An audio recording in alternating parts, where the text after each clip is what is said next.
topics, tactics, all reeking of nothing but pure political bias. Of course, in the first few minutes, the president was once again asked for the 400 millionth time to repeat what he has said over and over again, to condemn white supremacy. Take a look. You were asked point blank to denounce white supremacy. In the moment, you didn't. You asked some follow-up questions. Who specifically? A couple of days later, on a different show, you denounced white supremacy. No, my question to you is, you've done this why does it seem like... I denounce white supremacy, okay? You I denounce white supremacy for years, but you always do it. You always start off with a question. You didn't ask Joe Biden whether or not he denounces Antifa. I watched him on the same basic show with Lester Holt, and he was asking questions like Biden was a child. Well, so this is a little bit of a dodge. Are you listening? I denounce white supremacy. Okay. What's your next question? Do you feel, it feels sometimes you're hesitant to do so, like you wait a Here we go again. Every time, in fact, when people can, I'm sure they'll ask you the white supremacy question. I denounce white supremacy. Okay. Savannah, you need to get out of the New York liberal, elitist, out-of-touch bubble that you're living in, and maybe you read some other news or take a step outside the far-left enclave that is conspiracy TV, MSNBC, DNC. President Trump has condemned, Savannah, white supremacy over and over and over and over again, and if you didn't know, you should have known. Take a look. Ever heard this president say one negative thing about white supremacists? Have you ever heard it? I totally disavow the Ku Klux Klan. I totally disavow David Duke. I got back in this race because of what happened in Charlottesville.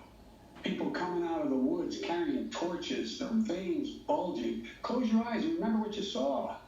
And a young woman gets killed resisting the hate and violence, and the president gets asked to comment on it. What's he say?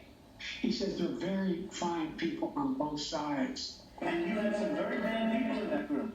But you also had people that were very fine people on both sides. And I'm not talking about the neo-Nazis and the white nationalists, because they should be condemned totally. You wouldn't even condemn David Duke, for God's sake. I reject David Duke, rejected David Duke. I've rejected the KKK, the Ku Klux Klan. From the time I'm 5 years old, I rejected them. At this point, the abusively biased NBC just using white supremacy lie as their way again, once again, always again to smear the president. They don't care about facts. They don't care about research. They don't care about truth. They don't care about fundamental fairness, especially not MSDNC news, which is completely corrupt, as we saw tonight. It is a conspiratorial wing of the DNC and basically nothing but state-run television. They're actively working to elect sleepy Joe Biden, and Guthrie's own husband was Al Gore's traveling chief of staff. What a shock. And needless to say, this event, which was billed as a town hall, was nothing more than a contentious political debate with Guthrie interrupting the president again and again and again, all in the name of fairness. Take a look. I felt really good. Did the doctors ever tell you that they saw pneumonia on your lung scans? No, but they said the lungs are, a little bit different, a little bit perhaps infected. And infected with?